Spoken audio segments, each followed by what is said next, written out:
Shalom saudara yang dikasih dalam Tuhan. Sukacita bagi saya dapat kembali menyapa setiap umat Tuhan dimanapun Bapak Ibu Saudara berada melalui program Bible and Coffee. Kita bersyukur karena hidup kita tidak ditentukan oleh keadaan, hidup kita tidak ditentukan oleh situasi, tapi hidup kita ditentukan oleh apa yang menjadi janji Tuhan dalam kehidupan kita. Karena itu saya mau pastikan buat setiap kita umat Tuhan dimanapun Bapak Ibu Saudara berada, ketahuilah bahwa setiap kita hidup harus tetap terus bergantung dengan janji Tuhan. Karena Alkitab jelas katakan Yesus Kristus tidak berubah dulu, sekarang, dan sampai selama-lamanya. Sedangkan masalah kita berubah-ubah, keadaan situasi berubah-ubah, bahkan sikap orang terhadap kita pun masih bisa berubah-ubah. Karena itu jangan gantungkan segala sesuatu dalam hidup kita ini dengan hal-hal yang bisa berubah-ubah, saudaraku.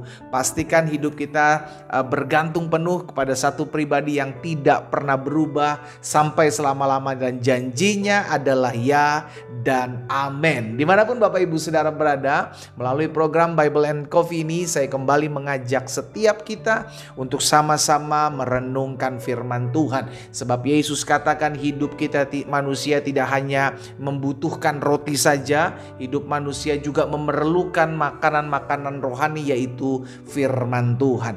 Sama-sama kita berdoa, kita datang sama Tuhan.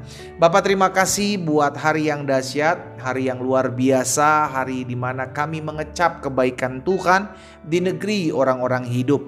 Kami bersyukur setiap kali kami mendengarkan firman Tuhan, timbul iman, bangkit pengharapan kami, sehingga akhirnya hari-hari hidup kami dipenuhi dengan kekuatan dan damai daripada Kristus. Kami mau buka hati kami hari ini untuk mendengarkan sabda-Mu. Roh Kudus urapi kami dengan roh hikmat dan wahyu. Kami percaya firman-Mu tidak akan pernah lalu dari hidup kami. Di dalam nama Tuhan Yesus Kristus kami berdoa. Haleluya.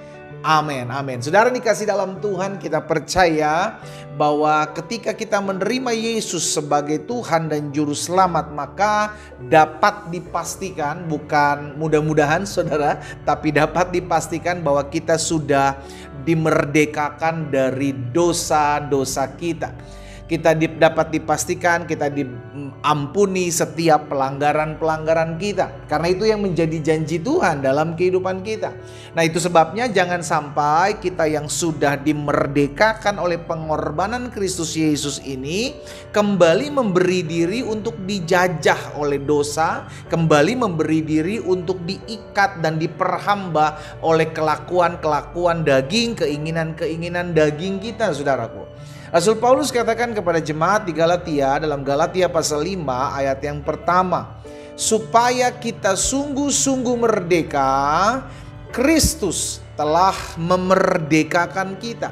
Karena itu, lihat, setelah sudah dimerdekakan, Paulus bilang apa? Karena itu berdirilah teguh. Sama-sama bilang sama saya harus teguh. Berdirilah teguh dan jangan mau lagi dikenakan kuk perhambaan.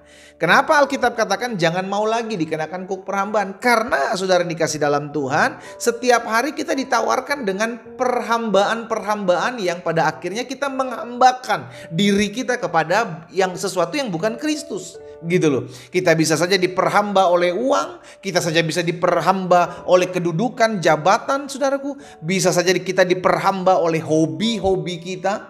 Bisa saja kita diperhamba oleh segala sesuatu yang memang ada di dunia ini. Sedangkan Alkitab mengajarkan kepada kita, kita sudah benar-benar merdeka. Sama-sama bilang sama saya, Kristus Yesus memerdekakan saya. Amin. Kalau kita sudah dimerdekakan oleh Kristus Yesus, berarti kita hanya harus boleh diperhamba oleh pribadi yang memerdekakan kita. Karena Alkitab bilang dalam 1 Korintus pasalnya yang ke-6 ayat 20, kamu telah dibeli dan harganya telah lunas dibayar. Karena itu muliakanlah Allah dengan tubuhmu. Jadi kita dimerdekakan oleh pengorbanan Kristus Yesus di atas kayu salib. Dengan kata lain, sekarang ketika kita sudah dimerdekakan, kita harus memperhamba diri kita kepada Kristus.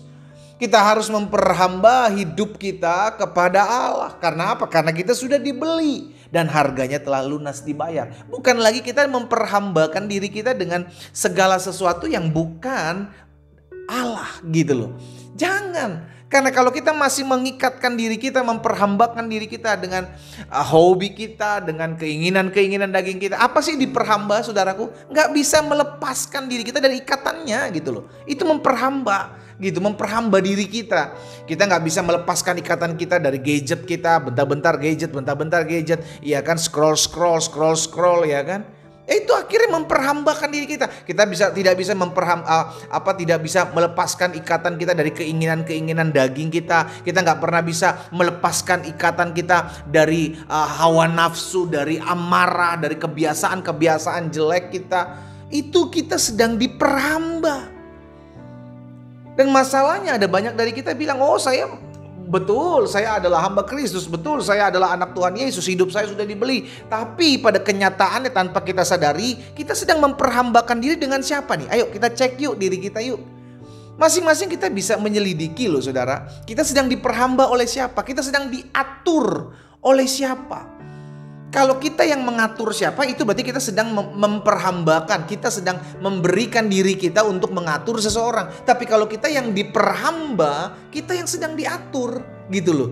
Kita yang sedang diatur, kita yang sedang dikontrol. Itu namanya kita diperhamba, kita diperbudak, kita diatur. Kalau kita diperhamba, kita diperbudak, kita diatur, kita dituntun, kita memberikan hidup kita kepada Kristus, kepada Allah. Itulah yang menjadi kewarusan, kewajiban. Karena kita sudah dibeli.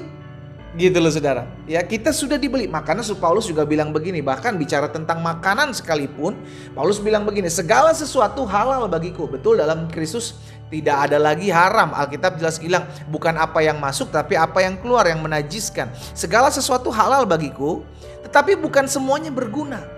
Segala sesuatu halal bagiku, tetapi aku tidak membiarkan diriku diperhamba oleh suatu apapun. Segala sesuatu boleh, tetapi jangan sampai itu mengikat dirimu sehingga ketika itu diambil dari dirimu engkau stres, engkau tertekan, engkau terganggu kejiwaanmu. Jangan. Berarti kita sudah diikat, kita sudah dibelenggu, kita sudah diperhamba dengan barang tersebut. Apapun itu loh saudara, apapun itu. Baik itu hobimu, baik itu pekerjaanmu, baik itu keluargamu, bisa. Jangan sampai kita sudah dikasih dalam Tuhan, diikat diri kita melebihi akhirnya sudah dikasih dalam Tuhan. Waktu kita kepada Tuhan tuh nggak ada. Waktu kita untuk berfellowship dengan Tuhan tuh nggak ada, habis. Karena apa? Karena tanpa kita sadari kita sedang diperhamba oleh sesuatu yang bukan, yang adalah Kristus. Jangan.